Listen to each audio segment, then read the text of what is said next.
Hello students, आज हम पढ़ेंगे रेलेज रिफ्रैक्टोमीटर। ये रेलेज रिफ्रैक्टोमीटर होता क्या है, पहले तो हम ये देख लें। तो किसी भी मटेरियल का रिफ्रैक्टिव इंडेक्स जिस डिवाइस से हम मेज़र करते हैं उसको हम कहते हैं रिफ्रैक्टोमीटर। तो रिफ्रैक्टोमीटर सबसे पहले रेलेज ने बनाया। किस मेथड के लिए बनाया? इंटरफेरेंस थ्योरी के लिए। किसका यूज़ किया? डबल स्लिट का यूज़ किया। ठीक है, कैसे किया? अब हम ये डायग्राम, रफ डायग्राम एक देख लेते हैं। तो यहाँ पर रेलेज ने एक सोर्स यूज़ किया। सोर्स के सामने एक लेंस लगाया। लेंस के सामने यहाँ पर दो स्लिट लगा दी, क्योंकि हम डबल स्लिट की बात कर रहे हैं। ठीक है, तो ये दो स्लिट हो गई। तो सोर्स से लाइट सीधा आप याद रखोगे किसके ऊपर इंसिडेंट हुई? लेंस के ऊपर। लेंस से लाइट पैरेलल हो गई आफ्टर रिफ्रैक्शन। कब होगी? अब याद करो, लेंस से रिफ्रैक्शन के बाद पैरेलल लाइट कब मिलती है? जब लेंस के फोकल प्लेन पे सोर्स रखा होता है। ठीक है, तो अब जब ये लाइट पैरेलल मिली और ये स्लिट में से पास हुई तो यहाँ पर ये इंटरफेयरिंग वेव मिल गई हमको, जो दो स्लिट से मिल रही है, जो फिनोमिना हमने पढ़ा है। अब यहाँ से ये लाइट अलग अलग ग्लास ट्यूब में से पास होगी। ठीक है, ये ग्लास ट्यूब जो है ये सेम लेंथ की यूज़ करते हैं। इसमें से पास होने पर इसमें हम गैस, एक्सपेरिमेंटल गैस या लिक्विड फिलअप कर सकते हैं। ठीक है, यहाँ से पास होने के बाद हमने एक और लेंस यहाँ पर लगा देना है, जिस लेंस में से पास होकर ये लाइट स्क्रीन पर कन्वर्ज हो जाएगी। तो फिर ध्यान दो, पैरेलल लाइट आ रही है, पैरेलल लाइट यहाँ पर कन्वर्ज हो रही है, यानी इस लेंस के फोकल पॉइंट पर स्क्रीन या आईपीस हमने रखा होता है जहाँ पर कन्वर्ज हो जाती। तो एक हमने ये रफ डायग्राम देख लिया कि कैसे बनता है। अब ये आपका डायग्राम जो आपको एग्जाम में बनाना है, इस तरीके से आप बनाएंगे। ठीक है, इसको समझते हैं कि क्या है। तो ध्यान दें, मोनोक्रोमेटिक लाइट सोर्स ये लेज़र का हो सकता है। लेज़र सोर्स से या किसी और मोनोक्रोमेटिक सोर्स से आने वाली लाइट स्लिट के थ्रू लेंस पर इंसिडेंट हुई। लेंस, इसको नाम दिया है L1, जो कि कॉलीमेटिंग लेंस होता है। और ये कॉलीमेटिंग लेंस से लाइट पैरेलल होने के बाद सोर्सेज S1 और S2 यानी स्लिट S1 और S2 से पास होती है, और अब यहाँ पर ये इंटरफेयरिंग वेव बन जाती हैं। ठीक है, अब यहाँ पर हमने दो ग्लास ट्यूब लगाई हुई है। मान लो हम ग्लास ट्यूब नहीं लगाते तो क्या होता? तो सिंपल सी बात है कि ये लाइट इंटरफेरेंस प्रोड्यूस करती और यहाँ इस लेंस के थ्रू वापस यहाँ पर कन्वर्ज हो जाती और सेंट्रल फ्रिंज हमको यहाँ पर मिल जाती। ठीक है, बट अगर हम इन दोनों में से एक के पाथ में अगर ट्यूब रखते तो क्या होता? तब फिर हमने अभी अभी पढ़ा पिछली क्लास में रिटार्डेशन ऑफ ऑप्टिकल पाथ, कि किसी एक वेव के पाथ में अगर हम कोई ग्लास प्लेट रख देते हैं तो क्या होता है?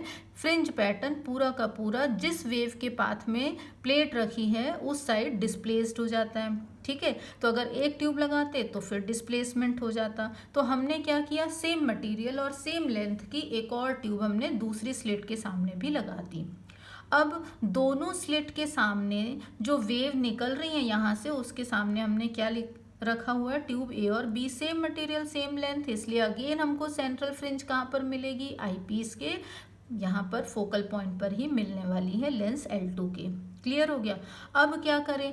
अब हम इन ट्यूब में भरते हैं मटेरियल, अपना एक्सपेरिमेंटल मटेरियल, जो लिक्विड या गैस हो सकता है। ठीक है, तो अगर एक ट्यूब में भरेंगे तो फिर रिफ्रैक्टिव इंडेक्स बदल जाएगा। रिफ्रैक्टिव इंडेक्स बदलेगा तो फिर से क्या हो जाएगा? यहाँ पर फ्रिंजेस का डिस्प्लेसमेंट होगा। हम इस तरीके से भी फाइंड आउट कर सकते हैं। और हम दोनों ट्यूब में सेम मटेरियल भर के उसके बाद किसी एक का प्रेशर हम चेंज करके फाइंड आउट कर सकते हैं, म्यू। तो क्लियर हो गया ये। तो अब मान लो हमने ट्यूब ए में और ट्यूब बी में दोनों में सेम मटेरियल फिलअप कर दिया है, उसका रिफ्रैक्टिव इंडेक्स म्यू है। ट्यूब की लेंथ कितनी है? L है। ठीक है, फोकल लेंथ यहाँ से यहाँ तक की जो है वो F हो गई, और लेंस से L1 से स्लिट के बीच की फोकल लेंथ भी F है। ठीक है, तो अब क्या होगा इसके आगे, तो देखते हैं। तो रिफ्रैक्टोमीटर, एज यू नो, कि जिससे हम म्यू निकाल रहे हैं उसको हम रिफ्रैक्टिव इंडेक्स कहते हैं। अब the gas for which the refractive index to be determined is filled in these tubes. ठीक है, refractive index of gas depend on its pressure. ठीक है, प्रेशर बदलेंगे रिफ्रैक्टिव इंडेक्स बदलेगा। ठीक है। सो इफ अगर हम प्रेशर बदलते हैं, ट्यूब का चेंज करते हैं, तो हमको इक्वेशन क्या मिल रहा है, हमको इक्वेशन मिलेगा mu minus 1 into L is equals to del N lambda. यहाँ पर लैम्डा क्या है, वेवलेंथ, जिस सोर्स को हमने यूज किया है उसकी वेवलेंथ हो गई। एल क्या है, ट्यूब की लेंथ है, ठीक है। तो अब यहाँ पर ये इक्वेशन आया कैसे, तो अगर हम ट्यूब ए में रिफ्रैक्टिव इंडेक्स म्यू का लिक्विड या गैस फिल कर देते हैं, तो ट्यूब ए से पास होने वाला ऑप्टिकल वेव का ऑप्टिकल पाथ जो होता है वो mu minus 1 into L increase हो जाता है। ऑप्टिकल पाथ यानी जिसको हम बोलते हैं प्रकाशिक पथ, ठीक है। तो वो जो वेव आ रही है उसका प्रकाशिक पथ जो होता है वो म्यू माइनस 1 इंटू एल से बढ़ जाता है, ठीक है। तो ट्यूब में जो भी मटेरियल हमने फिलअप किया हुआ है, अब उसकी वजह से पूरा का पूरा फ्रिंज सिस्टम क्या हो जाएगा, डेलन फ्रिंजेस से, ये डेलन क्या है, पूरा सिस्टम डेलन फ्रिंजेस से डिस्प्लेस्ड हो रहा है या विस्थापित हो रहा है। किस तरफ, मान लो हमने अगर ट्यूब ए का जो प्रेशर है वो बदला था, तो ये जो फ्रिंजेस हमको यहाँ सेंट्रल मिल रही थी, अब वो यहाँ ना मिलके कहाँ पर मिलेंगी, ऊपर मिलेंगी। क्लियर हो गया। तो अब प्रेशर P पर अगर रिफ्रैक्टिव इंडेक्स कितना है, म्यू है, ठीक है।